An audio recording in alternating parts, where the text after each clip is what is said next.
Tai apkaustiten, ir arklys pakaustiten, o mergiotai tik greit ir greičių skrynę apkaustiten, arba roktas nukolten.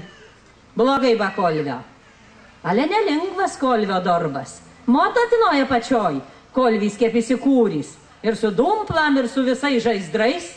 Nelengvas kolvio darbas, ale labai reikalingas. Ir išties, smalsuoliai traukte traukė prie įmantriai įsikūrusių kalvių stovyklos, kur panevėžiečiai Saulius Kronis ir Vytautas Kryževičius demonstravo kalvio darbus. Mes tą aparatą atgaivinom, radom dar vagių neišardytą ir trūko tik kelių detalių ir mes jį džiaugiamės atgaivinę ir galim parodyti žmonėm.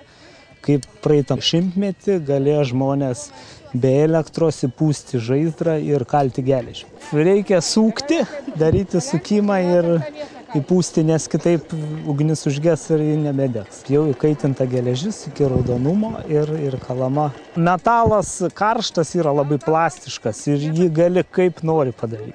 Kaip užduosi plaktuku, taip ir bus. Gali sustumti, ir gali išplėsti, ir gali užlenkti, ir gali nusmailinti, ir gali netgi jį susukti. Vienu žodžiu, kaip nori, taip gali su metalu elgtis. Čia fantazijos reikalas. Labiausiai patinka tas visas atgaivinti senoviškas tradicijas. Va, tos visos saulutės, visi tie, kurie turi išliekamą vertę. Man dar anksti mokinti, ko gero.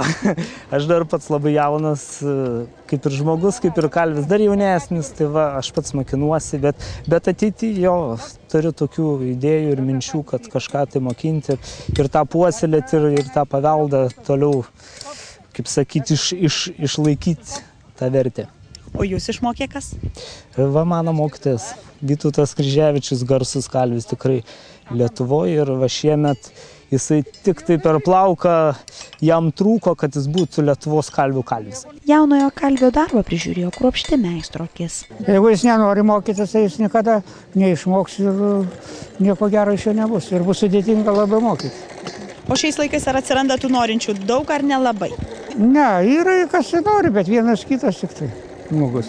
Visą gyvenimą kiekvienas kalvis mokosi. Prieš taip pat. Aš savo mokslas visą gyvenimą, visą laiką. Senelis kalvis buvo. Tai gal nusižiūrėjot? Net nemačiau, kaip jis dirbo, nes nemačiau jo gyvą. Ir jums patinka iki šiol dar vis šitas amatas? Koks jis? Įdomu, minkit metalą, kaip plastiliną. Ir kas gimsta iš jūsų pirštų po to jau? Nu, ką sugalvoju, ką visagalis kūrėjas leidžia, tą jis sukuria.